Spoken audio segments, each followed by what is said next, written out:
Russell, thanks for coming in. Yeah, no Good to see you. You've been a licensee of Results in Business Institute now, Russell, for what, about 18 months? Yeah, just on 18 months actually. Yeah, okay. And Russell, just for the benefit of other people that might be considering joining the network, what's your overall opinion of the training and support you've had from the team in that time? Oh yeah, look, I think the training that certainly I initially had at boot camp was excellent. I think if I could even compare that to any training that I've had at university and that sort of thing, the week or week and a half I had at boot camp was excellent, and I got a hell of a lot out of that, and I think probably got more out of that than I got at many semesters at uni. So no, it was excellent. So the boot camp training was excellent. Okay. And the follow-up support, the contact and the using of your support vouchers, have you found that satisfactory? Yes, look, it's I think the support and the follow-up to that training program has been very good. So yeah, look, I've been very happy with what I've got from RIBI. Yeah, for sure. And Russell, what were you doing before you joined RIBI?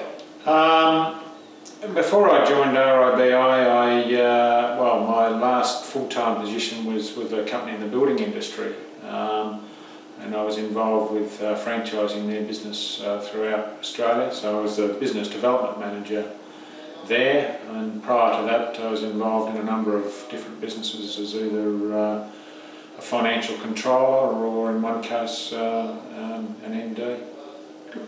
And have you found that you've developed a bit of support from other licensees within the network? Do you find you talk to them reasonably? I probably haven't made as much use of that as I should, to be honest. I have spoken to a number of them, and I do use the RIBI network as far as emails and that sort of thing goes. So, you know, if I come across a prospective client, and I need to sort of tap into a bit of experience in that relevant industry, then I use the RIBI contacts there, and you know, normally find that very helpful. Yeah. And you found the other licensees pretty forthcoming if they've had any experience in a particular industry? They're quick to get back and tell you what they know? Yeah, no, look, I've found that to be very helpful. Yeah.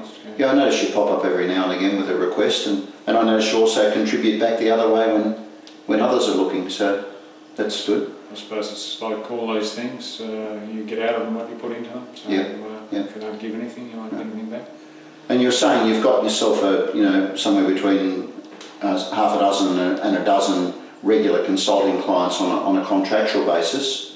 Do you do much casual work with clients where you can't get coaching and consulting contracts, Russell? I do a little bit. Yes, I do. I have, I suppose, 3 or 4 clients that I do little bits and pieces for. So I do, and I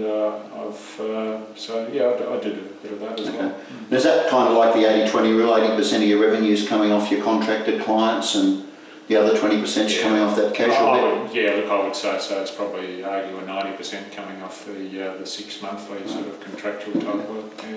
And do you find that little bit of cream coming from the casual stuff, do you consider that a topper up, or is that just something you do with the view to hoping to get longer engagements from clients later? Yeah, I suppose at this stage it's, it all helps to improve your cash flow, but I look at it as being something that hopefully will lead to more of a contractual agreement in the future. Okay. And Russell, you've stayed as a one-man band at this stage. I know you've got your father helping you a little bit, but you've not taken on any sub-licensees or... No, I haven't, and I have to, I'm sort of looking at the next stage of my business, I guess. I'm sort of getting to that stage where I've got to decide where I take my business from here, and sub-licensing is something that I am looking at. So I've got to look at that, and I don't. I'm using my father and 1 or 2 other people to help me out to sort of look after the administrative side of the business. But sub-licensing is something that interests me, so I think that's perhaps an option for the future. Yeah, as you know, a couple of the guys in the network are doing very strongly at that. Others, of course, tend to just want the lifestyle of the short term. How many hours a week do you think you're putting into your business at the moment, Russell? It varies, I guess, but I would say that I'm probably putting in somewhere around about, probably around about 50 hours. I'm Right. probably doing that and have been doing that since I began fairly consistently. I suppose you go through stages with it, but I guess that's part of it. You can please yourself as to what you put into it. But I've found for the first 18 months to get things going that you probably need to put that sort of time in. But there's always that flexibility to spend the time with it that you want to spend on it. Yeah. And it's got a bit of flexibility to take a Friday off every now and again if you feel like it, and probably go to the World Cup in the West Indies this year, Russell.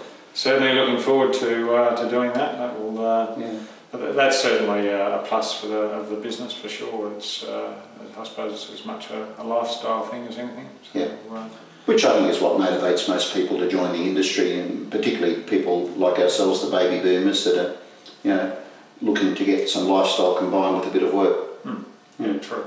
Okay, Russell. Well, thanks very much for coming in today again. Really appreciate it. Enjoy the World Cup. Thank you, and always a pleasure, Ross. Nice to see you again, and thank you. Okay, thanks, Russell. Okay.